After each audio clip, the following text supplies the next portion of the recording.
Welcome to the Brian Craig Show podcast. My name is Brian Craig, and this is where MAGA comes to talk. Well, listen, this is an incredible opportunity we have here. So Caroline Leavitt is resigning, stepping down to spend time with family. And, it's a funny thing about this spend time with family. I think this is the first time I've heard anyone that works in the White House or involved in politics that's leaving to spend time with family that actually meant it, right? Usually people say they want to spend time with family when they got caught cheating on their wife or something and they're resigning from Congress, those kind of things. But Caroline Leavitt, she just had a baby. She's got another little kid. And I believe her. She wants to spend time with her kids. Why shouldn't she? And she's going to do that. And she has been, I think, probably the greatest press secretary in the history of the White House press secretary, certainly during the TV era, which began with President Kennedy. She's good. She's real good. And at her age, she's not even 30 years old. She is very, very good. And she'll be missed. And there's a lot of talk on who's going to replace her. And on that short list is the great Kari Lake. Now, the president just recently nominated Kari Lake to be the ambassador to Jamaica, but I think this is a much better job for Kari Lake being the White House press secretary than being the ambassador to Jamaica. The problem that poor Kari Lake has run into in Trump's second term, there's only so many prime jobs for him to give out. And she really hasn't had the greatest of jobs, really. She's been around, but nothing spectacular. And being ambassador to Jamaica, I would love to see her as the White House press secretary. She's perfect for it because she comes from the world of news. And if you don't recall how she became a national figure, Kari Lake was on a local affiliate in the news in Arizona for many, many years, and she quit. They didn't fire her. She quit over all their liberal biases. And she became very famous for that. And she didn't know she was going to become famous. She took a very, very big risk. She ran for office a couple times in a state that would not let her win anything. It's so corrupt in Arizona. And she's great. And she's very good with interviews. If you remember when she was running for office, as an example of how she knows how to handle the press, when she did interviews, she made her own recording of the interview with her own cameras so that it couldn't be cut up and edited in ways to make her look bad. I'd never seen anyone do that. And she knows media. She understands media. Kari Lake is very tough. Kari Lake is kind of like an older version of Laura Loomer, so far as her personality and the way she conducts herself handling these liberal jerks. And out of whoever President Trump picks is going to be fine and great and good, I'm sure. But if I were advising President Trump, my first pick would be Kari Lake. Do you guys agree with that? I'm telling you, if Kari Lake came in there as press secretary, it would turn that press corps upside down. It would probably be, with Kari Lake as the White House press secretary, it would probably be the most highly rated press secretary press conferences without the president there ever. Everyone would be watching it. She would tear them up. Each one would be a debate. She would expose them for their lies, and they would hate her. It would be beautiful.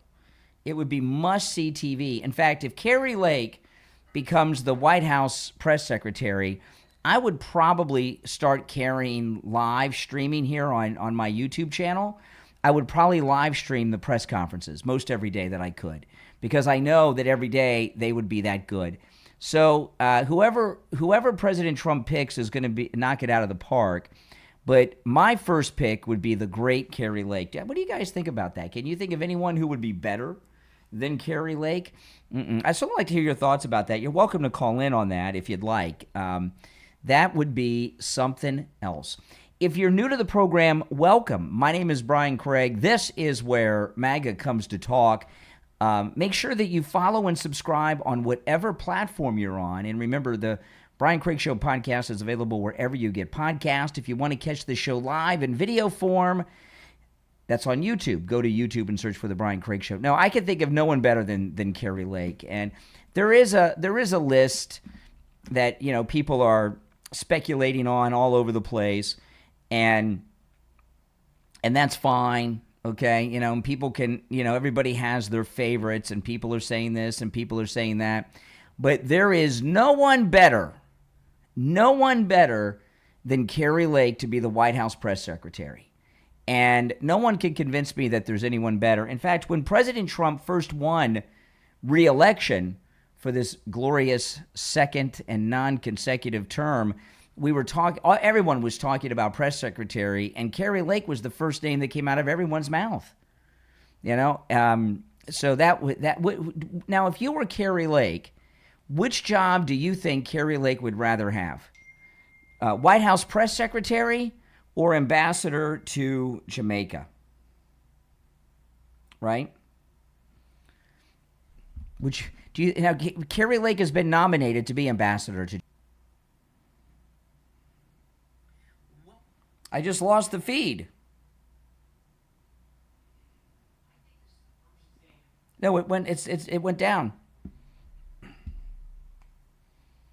No, am I back? I'm back now. Okay. We just got a little bit of a surge, and I temporarily lost the feed, and we're back. Oh, man. I was just about to restart everything. Yeah, everyone's got their favorites. I mean, listen, one of the thing about the press secretary with Kari Lake has, I don't know what happened. Got a little power surge or something on YouTube, and boom, but we're right back. I was just about to restart it. Kari Lake has skill sets that few people have, right? She's got the media experience. She's incredibly charismatic. She commands the room no matter what room she's in. She is afraid of no one, and she will go on the attack with these people. And it would be nothing but a failure each and every single time. So let's keep our fingers crossed and say a prayer for Kari Lake. But the question I'll ask you guys is, because the president has nominated Kari Lake to be the ambassador to Jamaica. And that's just a job to give her a job because he's out of jobs to give to people, right? So he's, making her ambassador to Jamaica.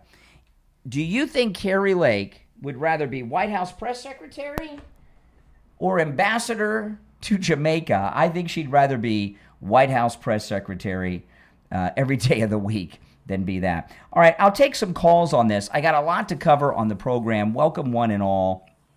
And I'll take your calls. The number is 888-465-2631. You're on the air. What's your name? Where are you calling from? Hey, Brian. This is Sean from Massachusetts. Hey, Sean. Well, I think, honestly, I really think this would be an amazing thing to happen because of so many different reasons. Yes, the media experience, that makes so much sense. I mean, just she would adapt to this so quickly. But I think another thing that would really be, the media would be so pissed.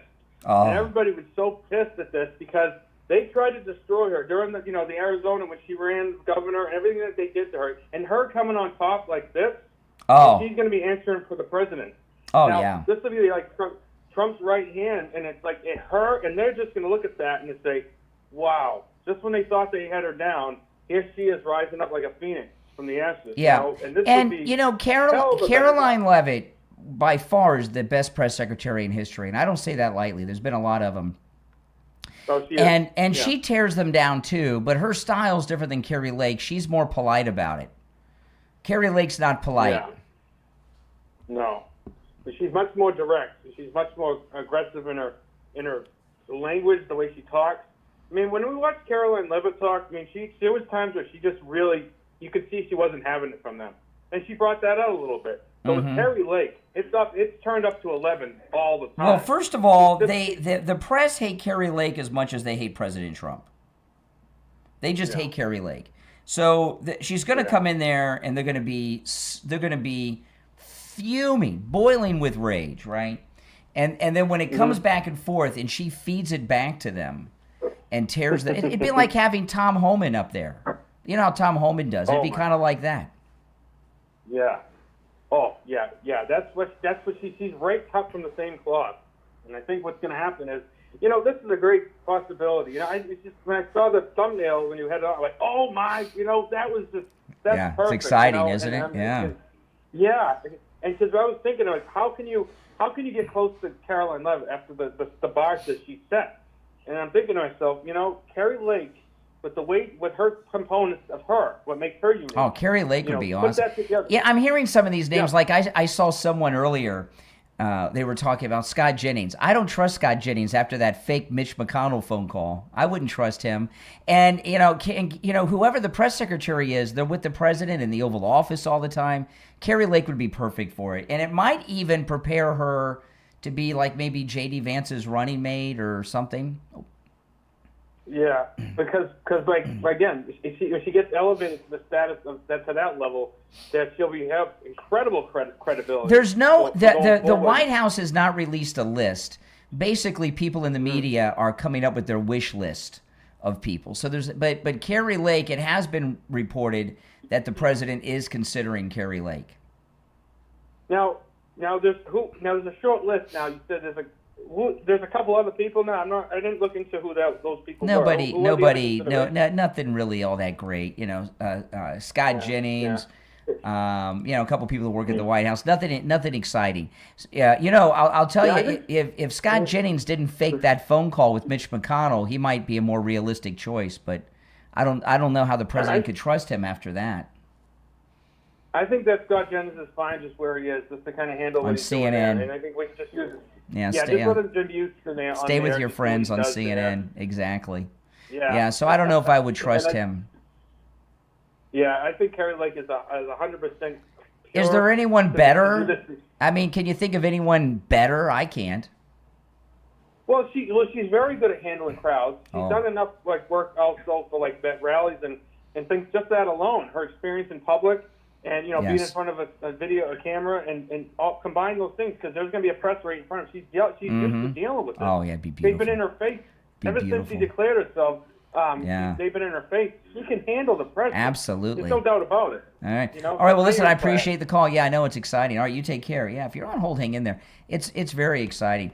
Now, you're welcome to call me about the press secretary job and what you think of Kari Lake. I can't think of anyone that would be better as press secretary. If you can, let me know. I want to talk about this Southern Poverty Law Center arrest. I'm very excited about the Attorney General going after the Southern Poverty Law Center. Let me just play this. This is on the arrest at the Southern Poverty Law Center. Blanche referenced the case last hour. As alleged in the indictment, this individual participated in the scheme as alleged. I believe she was part of the effort to open bank accounts in completely fictitious companies' names and make payments to individuals for reasons that were not that they were not accurate as described. But I don't have. I think the indictment was unsealed this morning. I believe it was unsealed this morning. I think the arrest was this morning. The New York Post reports that Byrick funneled $1.2 million in SPLC donor money to an informant in a white supremacist group. Okay. Now, a lot of people talk about Alina Habba, and Alina Habba would be very good, and she would be great as White House press secretary, but she wouldn't be as good as Kari Lake. There's no way. No one would be as good as or better than Kari Lake. Alina Habba would be very good, but she wouldn't be as good as or better than Kari Lake. There's no way about it. If you're on hold, hang in there. Now, the Southern Poverty Law Center, this is amazing because what has been proven, and I was very surprised when this came out about the Southern Poverty Law Center. We all knew that, these skinheads and Klansmen that kept showing up all the time, that it was nonsense, okay? We all knew that it wasn't real and they were fake groups and all of that. We all knew. But we did not know that the Southern Poverty Law Center was behind it. And what Todd Blanche have found out weeks and weeks ago, and now we have this arrest yesterday, is that the Klan, the white supremacists, the neo-Nazis have been out of business for decades. But the Southern Poverty Law Center was using the money that they were raising from donors who thought they were donating money to stop these hate groups, they were using the money to pay people to come out and have Klan rallies, right? White supremacist rallies and such. And so the Klan, the neo-Nazis, the white supremacists, they have not been an organized movement for 30 years or more, maybe longer. And the only reason they've had any semblance of being around and active is because the Southern Poverty Law Center, which is a left-wing group run by left-wing activists, have been keeping the illusion of these racist groups around. This is one of the most important political stories of our lifetime, and I'll be covering it a lot. All right, let's take some more calls. You're on the air. What's your name? Where are you calling from? Yeah, good afternoon. It's Richie. How you doing, brother? Hey, Richie. All right. Huh? All right. How are you? Yeah, I'm good. Here's, I think that's an excellent choice that you said, Kari Lake. Kari Lake would be the best. But I believe that. But you want to know what a good runner-up would be? You want to tick the press off. Who do they call the Nazi in the White House? The press calls him that. Oh, Stephen Miller? And his wife. Yeah, people are talking about her too. Yeah, his wife would make an excellent choice also. I would think Kari Lake I would pick for one, but I mean, they would be ticked off. You want to get them ticked off. That's what makes for good stand-up.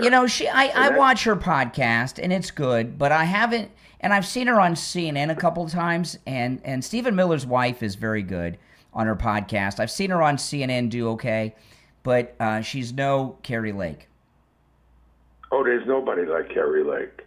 You know what also might be pretty good? The one on Newsmax at night. Her Schlock's wife, what's her name? I forgot her name. Do you know who I'm talking about? Yeah, she's always on the panel. She's older now. She's a Cuban woman, Cuban American. I'm not sure who you're talking about. Schlack, what's his name? Schlack. I can't think of the name either. But her husband's got gray hair. Yeah. Okay. Stephen Miller's wife is from Weston in Broward County. She grew up in Weston. It was very surprising. I didn't know that. Yeah, she went to high school there and everything. I didn't know that. She's a local girl here in South Florida. And she's Jewish. You want to tick them off real good, Yeah, pick a Jew. That'll really piss them off. But half of them. Now let me tell you, I could not believe how great of a job when Caroline Leavitt was first announced. I thought she was too young, and there's just no. And she was great. She's the best ever. There's been no one as great as her. And I have followed every press secretary my entire life. I've always been interested in this, even as a little kid. And there's no one like her. But Stephen Miller's wife is good, but she's not anywhere. I don't think she's ready to do that.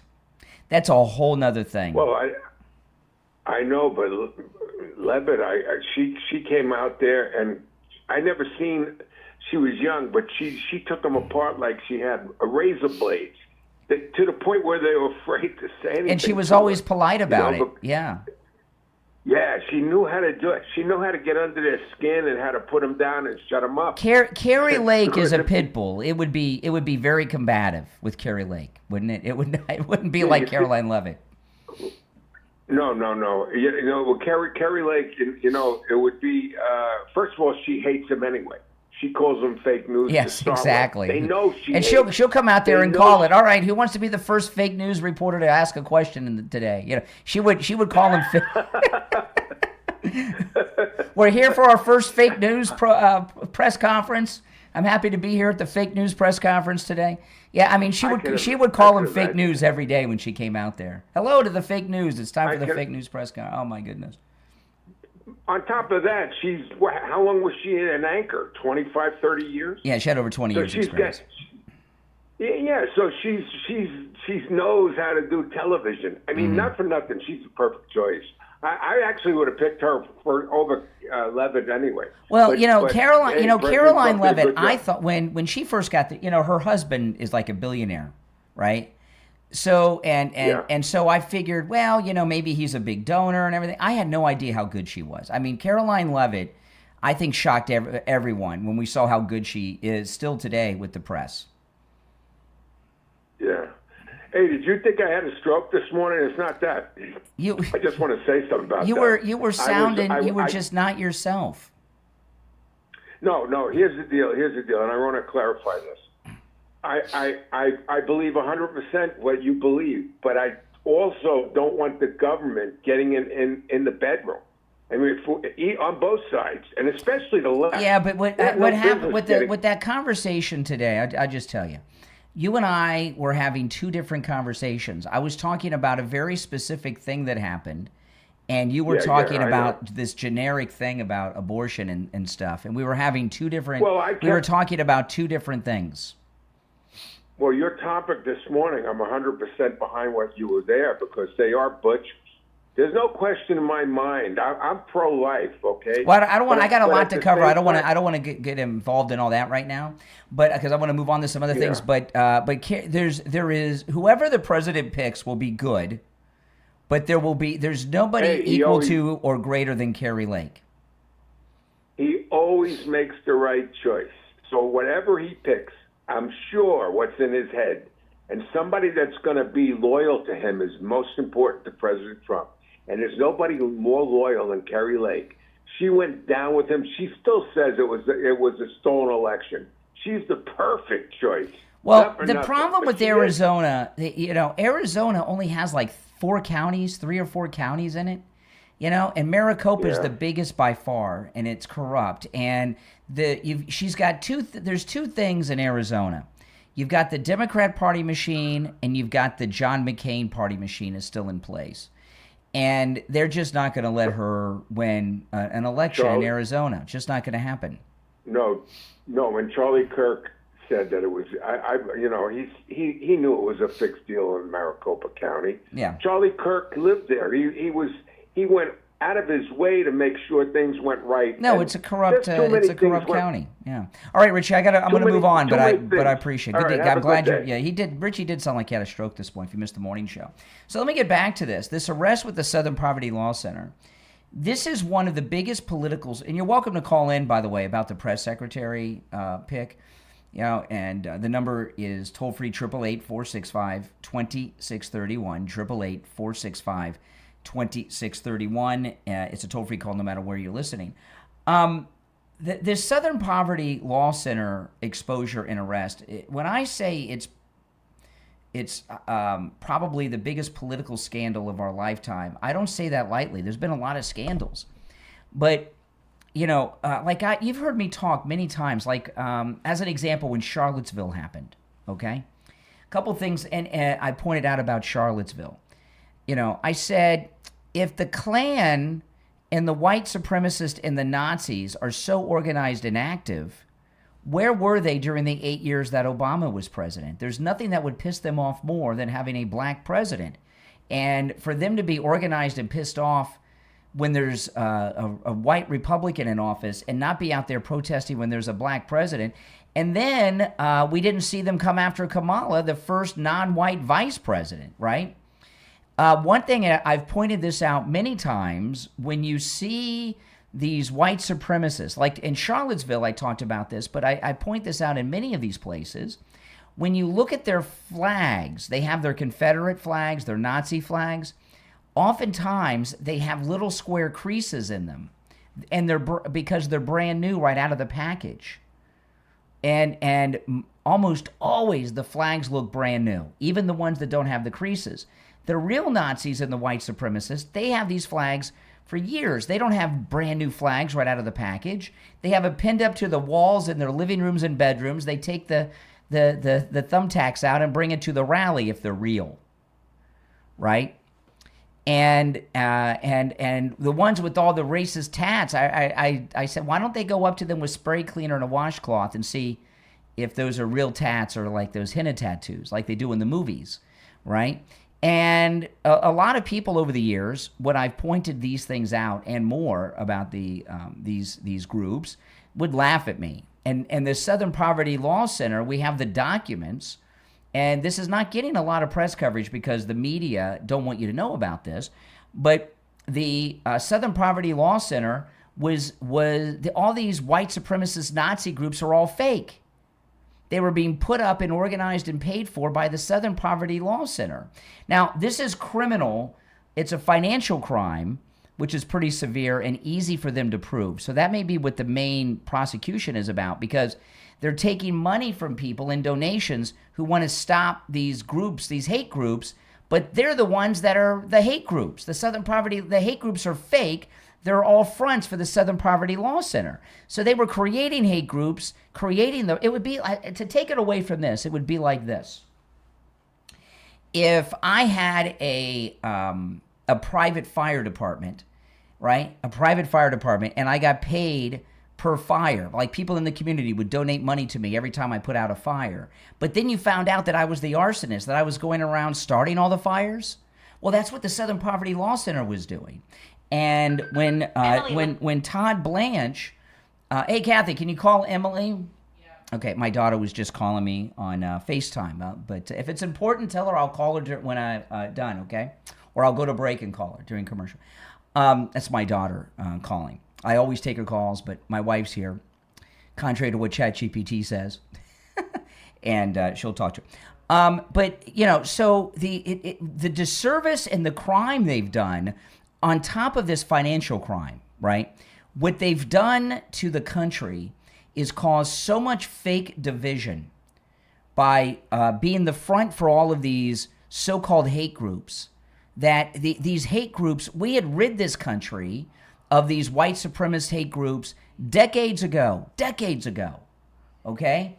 And these liberals at the Southern Poverty Law Center were keeping an illusion that these hate groups were still around and active. And on top of the financial crime, there's a moral crime. And I'll tell you, if they, like as an example, if they were behind some of what happened in Charlottesville, there was a woman who lost her life in Charlottesville. And if they were responsible for that event, would they not have criminal responsibility in the death of that woman in Charlottesville? And God knows what else they've done over the years. This is huge. And I'll be doing a lot of coverage on everything going on with the Southern Poverty Law Center. It's that important. All right, now listen, I'm going to take a quick break. When we get back, there's more to share. My name is Brian. If you'd like to call in, please do. The number is toll-free and pinned in the live chat. We'll be right back. On the line, we have Gina. She's a client of Jupiter Joe Thomas. Gina, how you doing? I'm doing great. How are you, Brian? I'm doing great, thanks. So you went and met with Joe Thomas about annuities. Can you tell me about your experience? I can't say enough good things about my experience with Joe Thomas. He's a straight shooter. He tells it like it is. He talks in plain language so that you know, because I didn't know anything about this stuff when I retired. So I walked into his office, and immediately I felt comfortable. And I said, look, I know nothing about this. I don't want to lose my shirt. So please guide me in the right direction so that I'll be set. And he sure did. And I'm very happy that I went there. And I even got my mother to join, too. Now I feel comfortable that I'm set, and I don't have to worry about running out of money. Yeah, there's nothing worse than running out of money before you run out of life, right? Exactly. Give Jupiter Joe Thomas a call and schedule your no-charge consultation. His number is 561-743-0999. 561-743-0999, and online, jupiterjoe.com. All right, Gina, thanks so much. Thank you, Brian. Are you feeling trapped by your timeshare? You're not alone, but finding the right exit company can be confusing and overwhelming. That's where FreedomShareSolutions.com comes in. Freedom Share Solutions is a timeshare referral company dedicated to helping connect you with the right professionals for your unique situation. Freedom Share Solutions have built a trusted network of companies and do the research for you, so you don't have to spend countless hours trying to figure out who to trust. Best of all, Freedom Share Solutions is commission-based. That means they don't get paid unless you're successful in exiting your timeshare. Their success depends on yours. If you're ready to take the first step toward freedom from your timeshare, let FreedomShareSolutions.com point you in the right direction. FreedomShareSolutions.com, helping put you on the path to freedom from your timeshare. FreedomShareSolutions.com.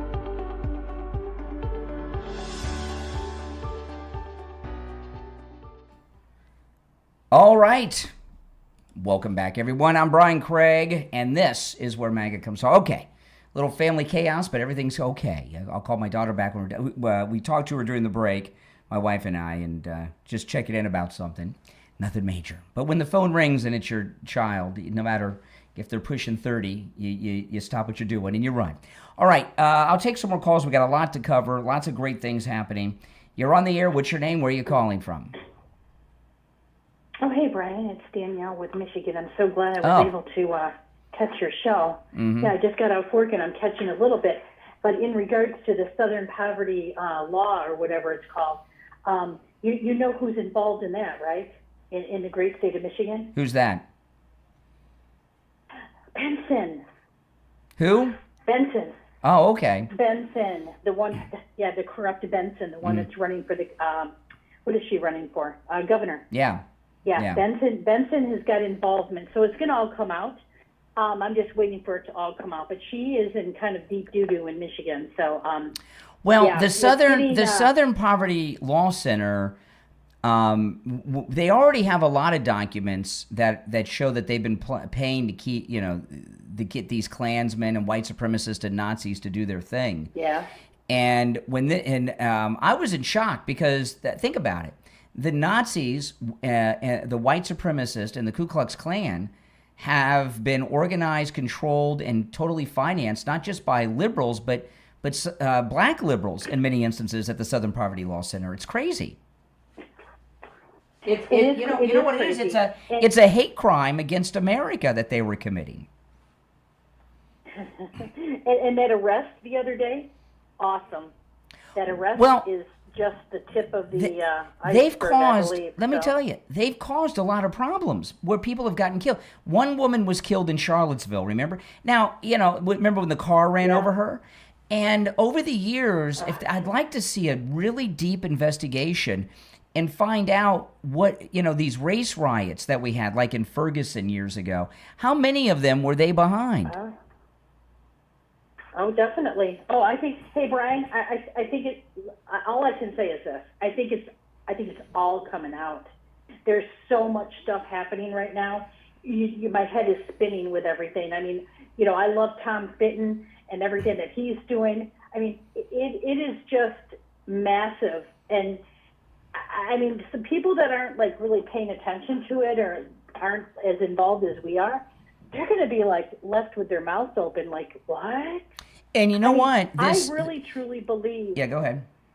That big thing. I just got to be honest. I really truly believe that there's big things that are getting ready to happen and be uncovered. Liberals are getting arrested, and this is swamp draining. And if Pam Bondi had stayed Attorney General, this Southern Poverty Law Center case, I don't believe ever would have happened.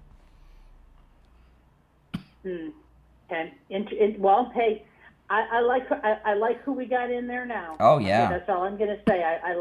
I like what's happening. We just have to be a little patient. I know everybody gets impatient. We want it now.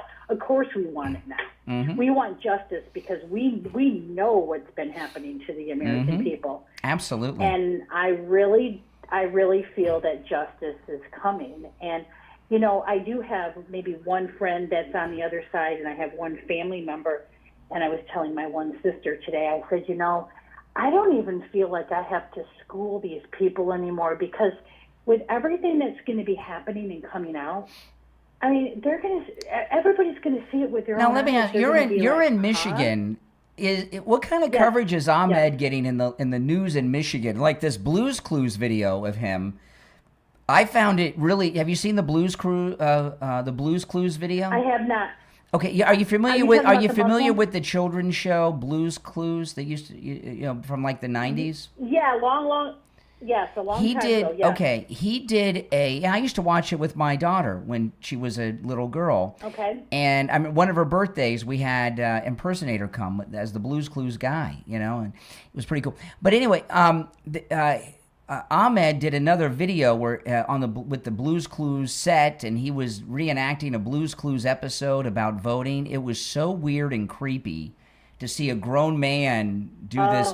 It was very creepy. It's very viral on X. You take a look at it. He's a strange dude. he's making everybody in Michigan very upset. You know, he really badmouths Mackinac Island, and let me just tell you something.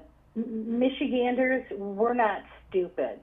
Irregardless. Well, let me of ask what, you. Let me ask you about that, because report. that's such a local thing, you know. And I saw it got a lot of press. Mackinac Island. He said he hates it there. I guess because it's too white or something. No prayer rooms and things. But is that a big deal to people in Michigan that he was caught on mic saying that? Do people care? Does that piss people off? Well, yeah, it sure does, because Mackinac Island is one of the treasures and beauties of Michigan. So, Okay. yeah, No, that's good. well, good, because he's a creep. Yeah, he is a creep, and it's a beautiful place, and people love to go there. Yes, that is not a cool thing.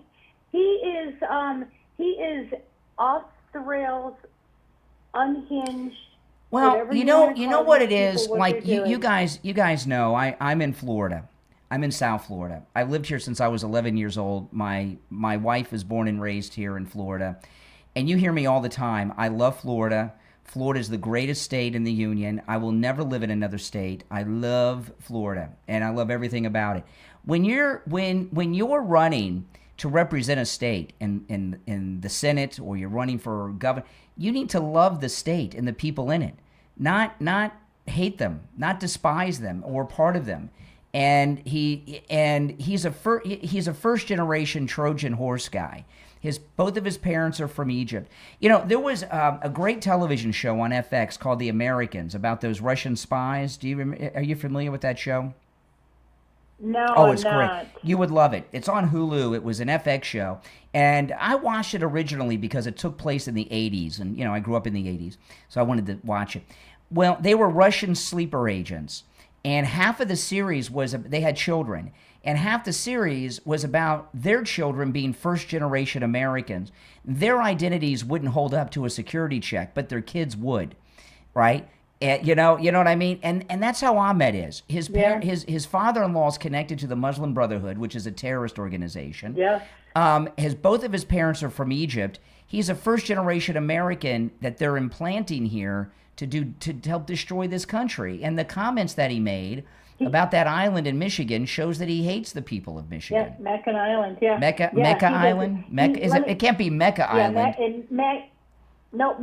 Mackinac, okay. Mackinac. Okay. Mackinac Mecca Island he loves. He loves beautiful. Mecca, the holy city of the Muslims, Yeah, Mecca. he sure does. But let's not forget also. Yeah, right. Let's not forget his friend, Piker. Hassan Piker. Let's not forget him and everything that's coming out about this sicko and what he says he wants to do to our women and our daughters. Well, Hassan Piker is so vile.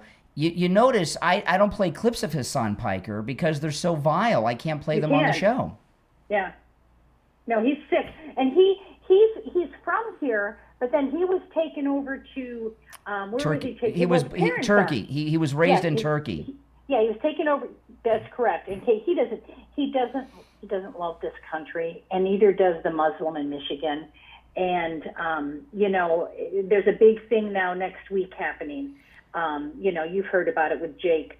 I work, not too far from where it's all going to happen, but it's going to be peaceful and patriotic because that's what Jake is. Hassan, if there's any bikers or whoever comes in, we're not going to cause problems. The things that Hassan Piker has said are so what he said about women. He says they're coming here to American Muslims to impregnate our daughters and our sisters so they can eliminate white people. And he says it in a very crude way. Correct. I mean, the things he says about women, and one thing, what's missing in Hassan's life? You don't see him with women. And this, you would think a guy like this would be surrounded by beautiful Muslim women, or at least one. Why is he always without women? I've never seen him with a woman. Have you? He's a sick man, but let me tell you something else, the sick thing that he said about 9/11. Oh, well, that's unforgivable. What an evil. It's going to be very interesting, Brian, to see what's going to happen in New York come the 25th anniversary of 9/11, because I'm going to tell you something. They don't want that man Donnie there. And he's going. They do not want him. Well, listen, I'm going to move on, but you make some good points. I agree. You're right. But thanks for your call. All right, you take care. I'll keep you posted in Michigan. Absolutely. If you're on hold, hang in there. If you're new, welcome to the program. My name is Brian. This is where MAGA comes to talk. If you're watching live on YouTube, you can call in, and the number is pinned in the live chat, 888-465-2631. You're on the air. What's your name? Where are you calling from? Hi, Brian. It's Joffrey out of California. Hey, what's up? I think you're right on in regards to Kari Lake. I can't imagine anybody who would be more deserving, well-fitted for the position. Also, her and Trump have a shared experience with the election process where they were both done dirty. That I think that creates a sense of loyalty that I don't think anybody else could actually say that they're able to share. I don't think anybody else. Plus, everybody knows that she's a bulldog. Every time he ends up replacing somebody in his cabinet, for whatever reason they leave, the next person is like better, more fantastic than the one that was there. And like I said, I mean, Stephen Miller, I mean, he's fantastic. I just don't know if he would be she has a polish from her years, from her 25 years of broadcasting. Stephen Miller is, let me tell you, and I say this often, anytime Stephen Miller's talking on television, I stop what I'm doing and listen. Okay? Yeah. And he's very good, but he's not one to do a quick back and forth. You know what I mean? Right. He goes for a while. He would do good, but he wouldn't be Kari Lake. Alina Habba would do a good job, but she wouldn't be Kari Lake. There's no one equal to or greater than Kari Lake for that job. I think the three positions that I think Kari Lake either wants or desires would definitely be the press secretary. And then I also think that it might actually help if she decides to run again in Arizona, either as a senator or for a governor. I don't know if their senators are going to be coming up anytime soon for re-election. Well, you know, one of her children live here in South Florida, and I'm not sure if she still lives in Arizona. I don't know, but if Kari Lake should get this job, and she should move to Florida so she can run for Congress here in Florida, and we would elect her happily. Most definitely. I think that's what she's potentially aiming for, and I think that the notoriety of being the press secretary, that exposure within that realm. I mean, she's already been exposed, and because of Trump and the whole administration, I think really stands by her and thinks that she's a solid person, and I love Kari Lake. I've interviewed her twice on the program, and she's listened to me on the show, and that's how I know about her daughter, because they all have listened to me on the radio. She was one of the first female individuals that was on Trump's side and team that, in my opinion, was like so exceptional. Her diction, her delivery, her ability to, just be and quick. she's also charismatic and commands the room wherever she's in. She's like a movie star. Yes. As soon as she comes into, I hope she gets it. But we have like a month, so yeah, and I think we're going to be seeing, the other press secretary who's stepping down. She's going to be on top. Caroline Leavitt is married to a multi-billionaire. She has no worries. I wouldn't be working if I were her either, probably, right? You know what I mean? No, I don't worry. I don't worry about I certainly wouldn't be doing like 3 or 4 live streams a day on YouTube. I might just do one if I became a billionaire. You'll get there one day, Brian. You think I'd be doing live streams at 4 a.m., 4:30 in the morning? Yes, I do. You do? My wife says the same thing. My wife tells me the same thing. I did. I wanted to actually also do a thank you to you for one of your products. Oh.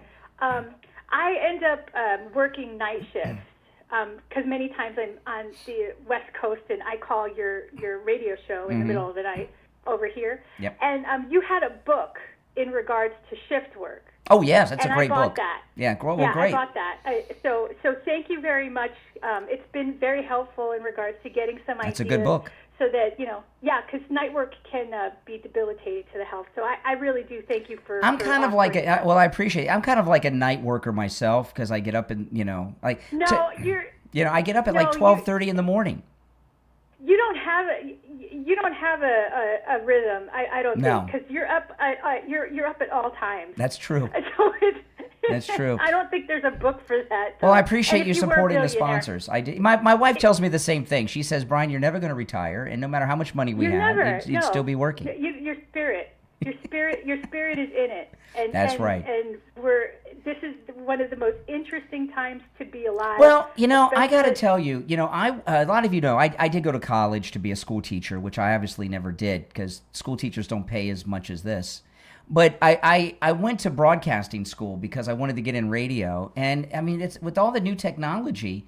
I mean, I've got a radio station that is syndicated around America and the world in this beautiful studio at my house, right? Yeah, you know, and I'm on about 10 radio stations every morning, and I'm right in my home studio at my house. I mean, it's absolutely, I'm living the dream. It's amazing. It is a true blessing that one morning while I was working, I ended up stumbling onto your show. And it's the one right before you ended up leaving and getting bought out, the one that had the pillar in the middle that had the sign on it. Oh, yeah. That was it. Yes. With the big window behind me that had tape all over it. Yeah, that's when I ended up finding you. And you didn't, and ever since then, I've seen you blossom and do more and more sponsorships and this, that, and the other. Awesome. And I'm just so happy that you're able to take something that you're so passionate about and be able to generate. Well, I appreciate that. So, thanks so much. I appreciate all the kind words and the support. You take care. Speaking of sponsors, I want to talk about Tom Laporta. You know, Tom Laporta at Laporta Roofing, he's a good MAGA guy who will never sell you a roof you do not need. If you need just a simple repair, he'll do it. And, you know, no other roofing company says that. None. And I've met so many and talked to so many people in this audience that thought they needed new roofs. Tom Laporta came out and said, no, you just need a repair. There was one guy I know, he had a leak, he thought, because he had a wet spot on his ceiling. Tom came out, it wasn't a leak. His AC drain was dripping. He had a 2-story house, right? So he had air conditioning upstairs and downstairs, and the air conditioning line was dripping. And he's like, no, you don't even have a leak. It's just this. You don't find honesty like that that you see with Tom Laporta at Laporta Roofing in the roofing industry. It's absolutely amazing. Give him a call. I'm going to give you his number in a moment. It rings directly to his cell phone, so you can call or text Tom Laporta. He covers both the east and west coast of Florida, from the Atlantic Ocean, where I'm at, all the way across the state to the Gulf of America and everywhere in between. His number, 954-604-4602. 954-604-4602. And remember, you can call or text him, all right? Now, we're going to take a quick break, and we'll be right back.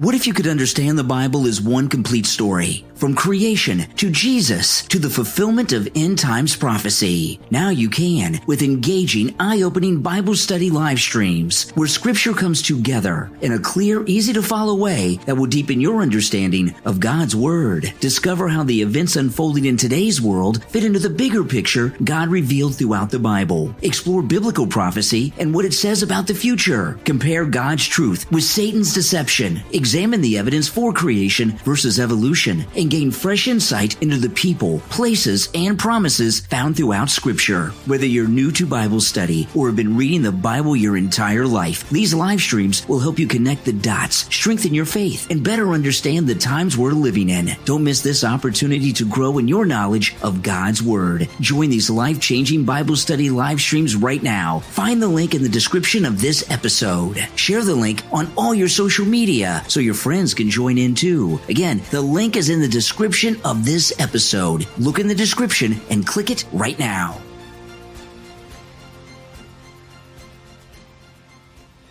All right, we're back. And the link to that Bible study is in the description on whatever platform you're listening on. Please click that Bible study. Check it out. It's a very good Bible study.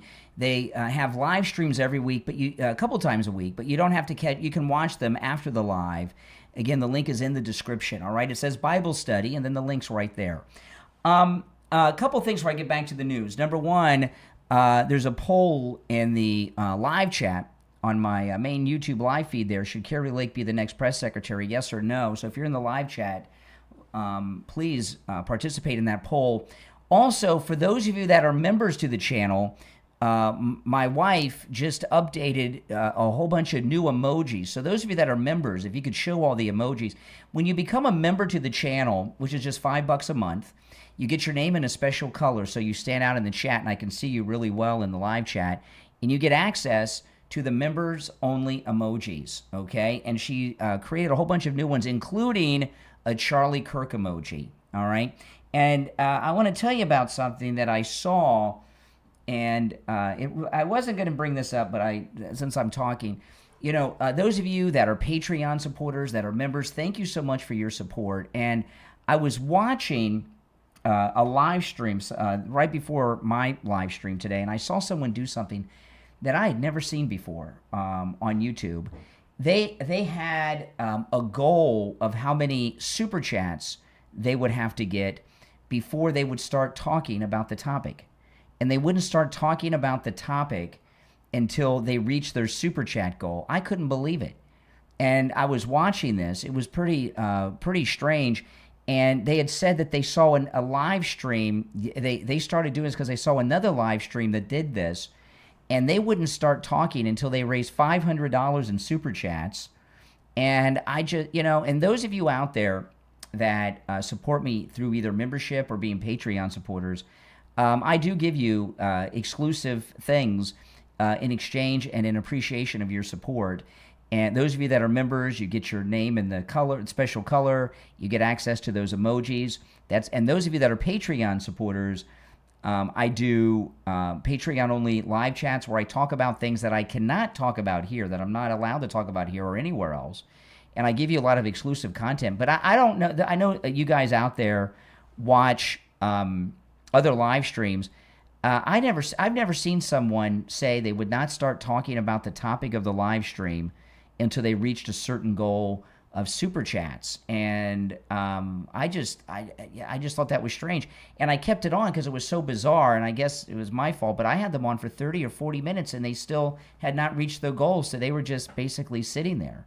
Well, if I get the goal, I'll start talking. I couldn't believe that. I mean, golly, it was pretty bad.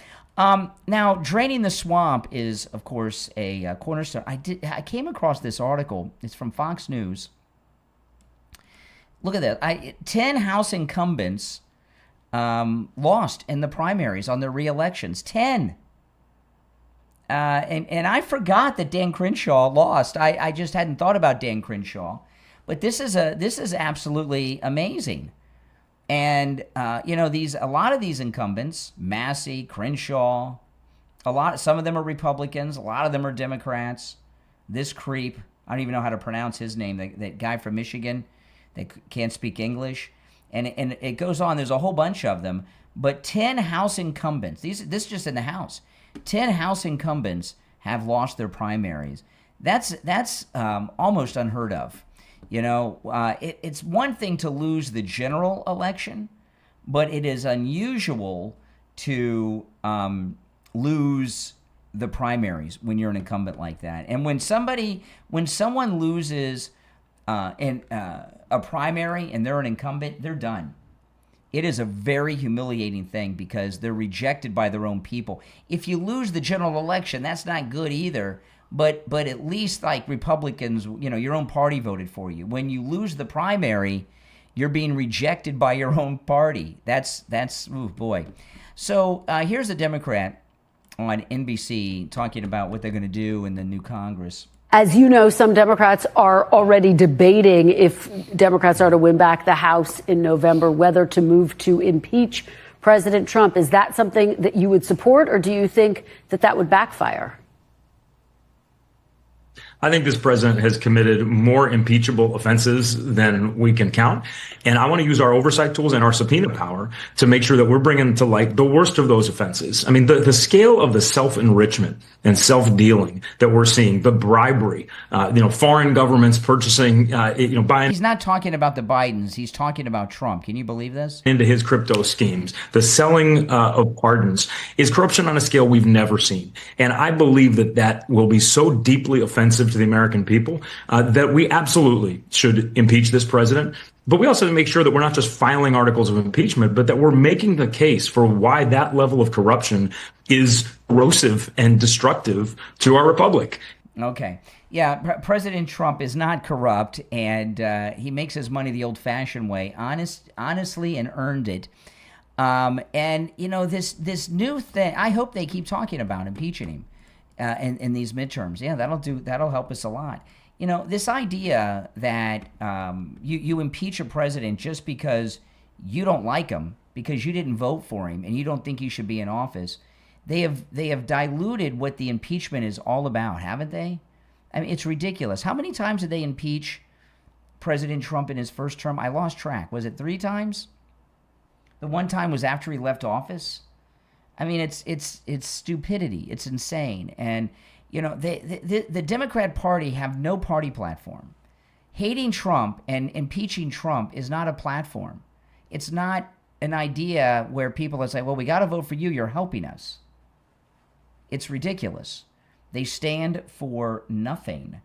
And that will be their undoing. No mistaking it. This is the guy that beat Hong in Wisconsin in the Democrat primary for governor the other night. Listen to this winner.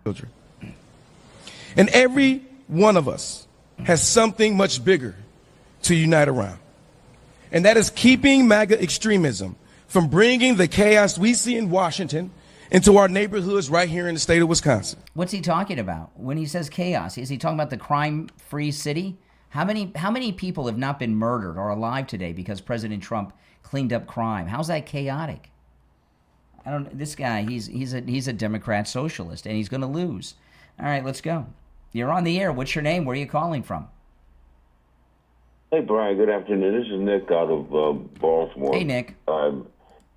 Impeach Trump for what? Exactly. For making America great again. That's a crime to them. Yeah, and how is it that they could impeach a president when he was out of office? Yeah, they did it. That's a new one, too. Yeah. Yeah.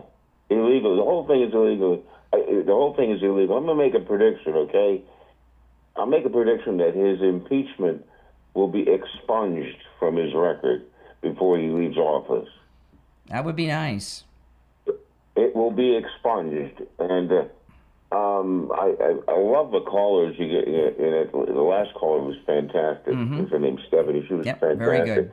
I wanted to ask her, I wanted to also make a request. Is there any way that you and Kathy could do a podcast together again? I ask Kathy all the time to join me on the podcast, and she's just not physically up to. I haven't talked about this in a while, but a lot of you know Kathy is disabled. She has pretty serious illness. It's called pulmonary hypertension. If you want to look it up, and she's on oxygen, and she's more disabled than you would probably realize. And she's on oxygen. It's hard for her to do a podcast because talking takes a lot of oxygen. And when you're on oxygen and you're talking, it's very difficult. So the reason she stopped doing it is the podcast is it's not good for her health. Well, she's there on the team, so you're a great help. I ask her all the time. I ask her all the time, and sometimes those of you that are Patreon supporters, I do Patreon live streams. And I'll throw Kathy a wireless mic, and sometimes she'll talk a little bit on that, on the Patreon live streams. You'll hear her on that. But doing the podcast is just a little too. I ask her all the time to do it. It's funny because I see you do the Patreon thing, and I always miss it, and I want to play it back, and sometimes you take it down. Well, sometimes on Patreon I tell you I talk about things I can't talk about here. Sometimes I bring some things up, and I'm like, well, I don't think I should leave a recording of that up. So some of the ones you got to catch live because the things I talk about are too hot to leave up there to be available after. You know what I mean? Yeah, well, I wish Kathy. We all wish her well. Oh, she's doing well. She's not. She's well. doing well, but the talking was too. It was pretty taxing on her. Well, I can understand that, but I just wanted to let you know that you're a great husband and wife team, and well, thank you. It's great to have both of you, and so. Oh yeah, yep. Well, I appreciate it. That's what I wanted to say. So, hey, thanks for the show. All right, take care. Yeah, and Kathy helps me out with a lot of things. You know, like the thumbnail on YouTube for this Kari Lake episode. Kathy, I made a thumbnail. Kathy's like, I'll make one better, and she made the thumbnail that is on the YouTube video, the Kari Lake video that this episode is of on YouTube. This guy Abdul is bad news. Okay. He's very bad news, and a lot of things are coming out about him, and none of it's good, right? And Hassan Piker's bad too, but he's not running. Abdul's running, so things are coming out about Abdul, and as we get closer to the general election, even more is going to come out about Abdul. And they believe, when I say they, I'm talking about the Muslims in this country. They believe that Abdul could become president one day. And I know that sounds crazy to you guys, but I'm talking about from their perspective, not ours. And if you say there'll never be a Muslim president, my goodness. We have a Muslim mayor of New York City on the eve of the 25th anniversary of 9/11. Who would have ever thought? And, Barack Obama, when he first started running, Joy Behar on The View called him Barack Osama. And it was very common for people to call him Barack Osama. So, we had him. We got a Muslim mayor in New York.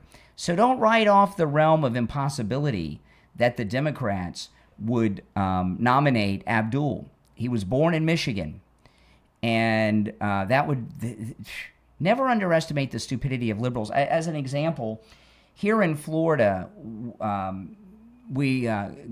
DeSantis has on the ballot in this election cycle to end property taxes on your personal home. It's your homesteaded property. Many of you don't have homestead deductions in your states, which is crazy, but they want to eliminate property taxes on the home in which you live in. So like my house I'm in right now, I'd have no property tax on it if it passed. But if I have a second home that's an Airbnb or something, I'd have to pay property taxes on that. And the reason that is a number of reasons. One, many people retire to Florida. They sell their house up north, they come down here, they buy a house or a condo, and they find that basically they have a mortgage because they have property taxes, and it's ridiculous. And it's a constitutional amendment in the Florida Constitution. 60% of Floridians have to vote to end property taxes. I'm here to tell you that Democrats not only will vote against ending their own property tax, okay, they would vote to raise it. I've never seen, sometimes we have votes on raising the sales tax. It always passes because idiotic Democrats feel it's honorable to pay more in taxes. It's not going to pass. So we got a Muslim mayor in New York. Abdul is very realistic in their minds to, if he gets in the Senate, to run for president or vice president in the future. And do you think that Abdul should have a security clearance, which he would have if he were vice president or even in the Senate? If he was in the Senate, he would have access to classified information, and the longer he's there, the more he'd have. Well, so, a lot's starting to come out about him, including this. Listen to this. This is in the Gateway Pundit today. If Michigan Democrats want to bring Sharia to the United States Senate, they've got the candidate to do it. The winner of last week's Democrat primary, Abdul, declared in a New York Times interview in 2009, just 8 years after 9/11, that he had a lifelong obligation to live by the strict Islamic code that most Americans associate with the most repressive regimes of the Middle East. And now he's trying to become a United States senator. The article in the New York Times, which is the liberal paper of record, was publicized in a report published Tuesday by the Washington Free Beacon, and they have a whole article on it. Let me see if I got the link to the Free Beacon article. Let me go through this. By the way, the Free Beacon is awesome. It's freebeacon.com, the Washington Free Beacon, if you want to Google it, or freebeacon.com. It's an amazing online source of news and information. Here's the original article in the Washington Free Beacon. The headline, revealed El Sayed proclaimed obligation to follow Sharia law until the day he dies. That's pretty scary, isn't it? And they have a whole article going into it and documenting it. Do you think a guy who said that in 2009, or any time really, should be in the United States Senate? I don't think so. I don't think so. Oh, by the way, I was asking you all earlier to like the video, because when you like the video, you get it recommended to people that have not yet found the channel. We just hit 200 likes on the live stream just now, so thanks so much, everyone who's liked the video, and that does help quite a bit. But you see, already here, we're months away from the November election, and look at how much is coming out about him now. When he's dedicated his life and feels an obligation to follow Sharia law, that's not the kind of guy that belongs in the United States Senate. But liberals, like the liberals that'll vote to increase the taxes, liberals are crazy people, okay? And they'll vote to against what's best for them, because they're a bunch of liberal social justice warrior do-gooders. You're on the air. What's your name? Where are you calling from? You're on the air once, twice. You missed your chance, okay? This is completely insane to me. Okay, let me pull this up. Let me see. Do I have this queued up? Okay. So this is a video of a school board meeting in Connecticut, okay?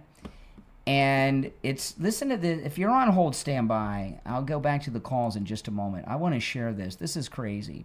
So this teacher who comes to she's at the school board meeting. She's on the school board, and I guess these are cat ears, okay? So she's a member of this school board in Connecticut. She's African American, and she thinks black teachers should be paid more than non-black teachers. And she has a reason. Listen. So I know we have like some efforts to increase diversity in the district. So I'm wondering, especially around administration, are there financial incentives for black and brown people to work here? It's an extra burden, quite frankly, to be a black and brown teacher and administrator in the district. And so I think we should start thinking about that financially if we're not already.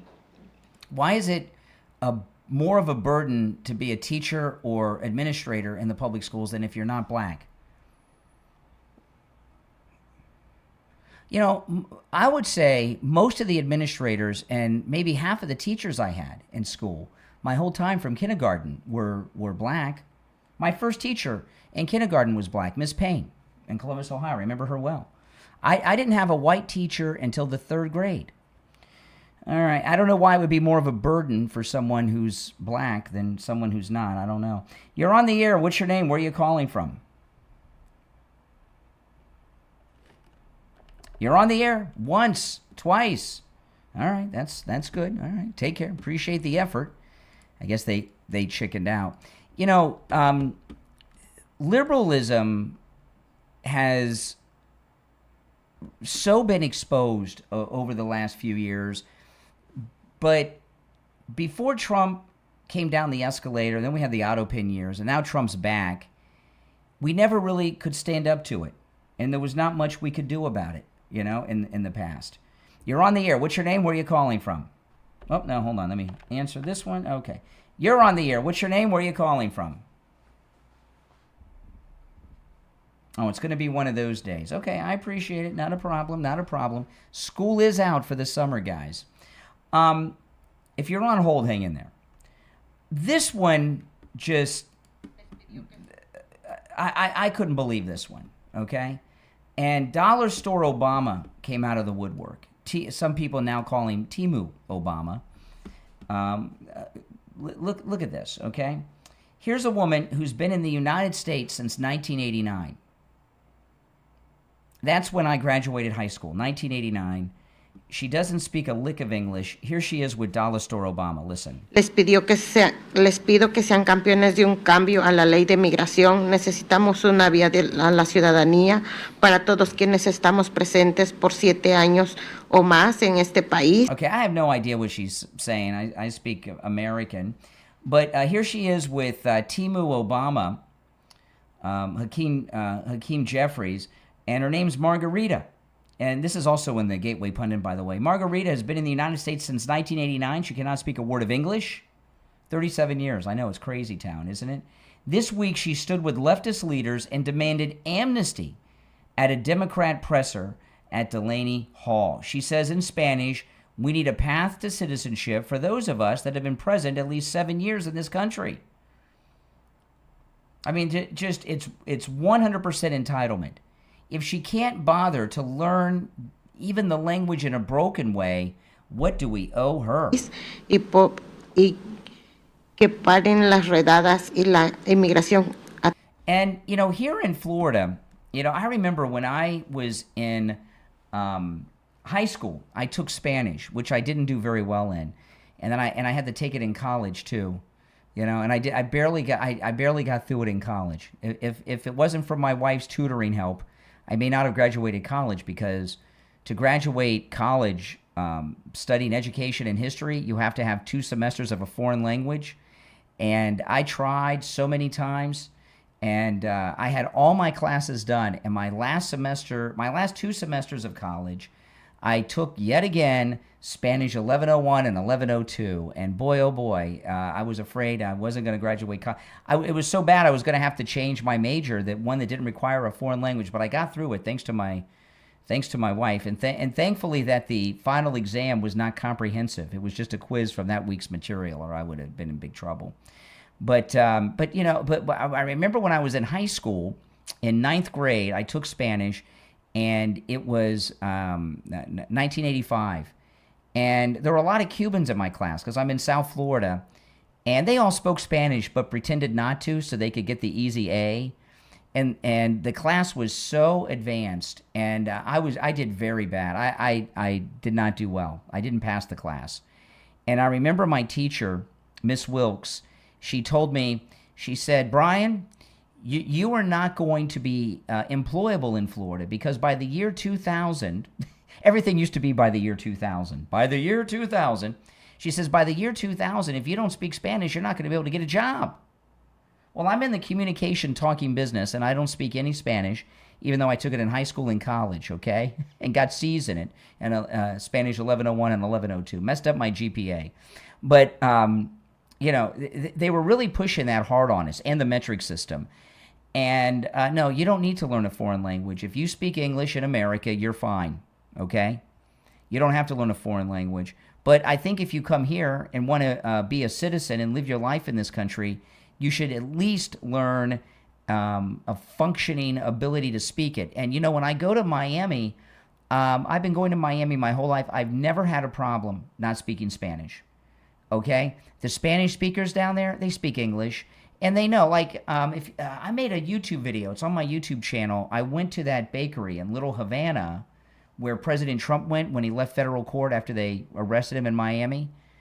And it's a very good video. And they're speaking Spanish. It's a very famous Cuban bakery. But they help me. They immediately speak English. They look at me. They know I'm a gringo and I don't speak Spanish. I've never had a problem in Miami.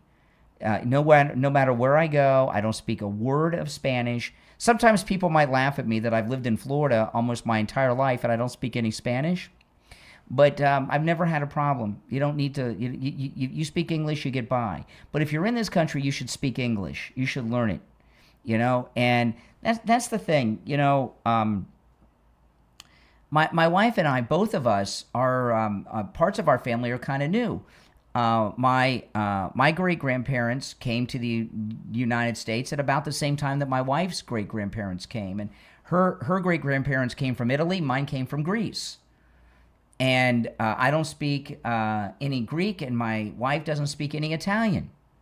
Okay? And I've mentioned this on the show over the years many times, but my grandmother, her father was from, and her mother were from Greece.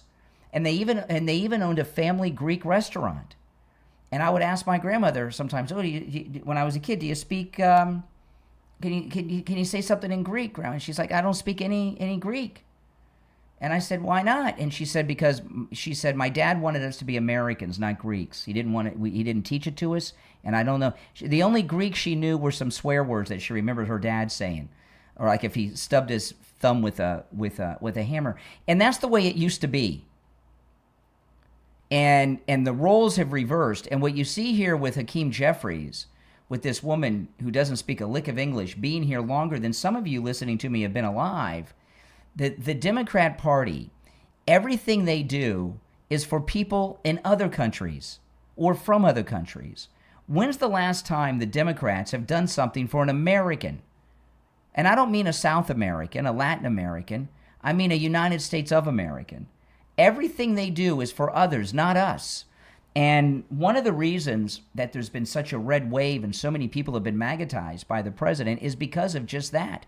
When the president says, make America great again, which is a great campaign slogan. It was originated by the great Ronald Reagan, but President Trump made it famous and made it a working agenda of his entire presidency, right? Both terms. And that involves a lot of things, like being proud of America and doing things that directly help the American people. Now, I know the rest of the world's pretty third world, but that's not our problem. This country has to be taken care of. And not people from other countries in it that they can't even be bothered to learn our language. You know? That's exactly right. She can't even be bothered. Isn't that crazy? It certainly is. If you're new to my program, welcome. This is where MAGA comes to talk. Make sure you follow or subscribe on whatever platform you're listening on. And if you want to catch the show live where you hear me taking calls and everything else, that's on YouTube. Just search for The Brian Craig Show on YouTube or on your favorite podcast platform. But if you want to catch the show live in video form where you can call in and see all the videos and everything, that's on YouTube. Just search for The Brian Craig Show. And I'm live every morning of the week. Not just weekdays, but also weekends. I'm here most afternoons as well. You're on the air. What's your name? Where are you calling from? Hi, Brian. It's John from Wisconsin. Hey, John. I seen your topic about Kari Lake. Mm-hmm. I just turned you on.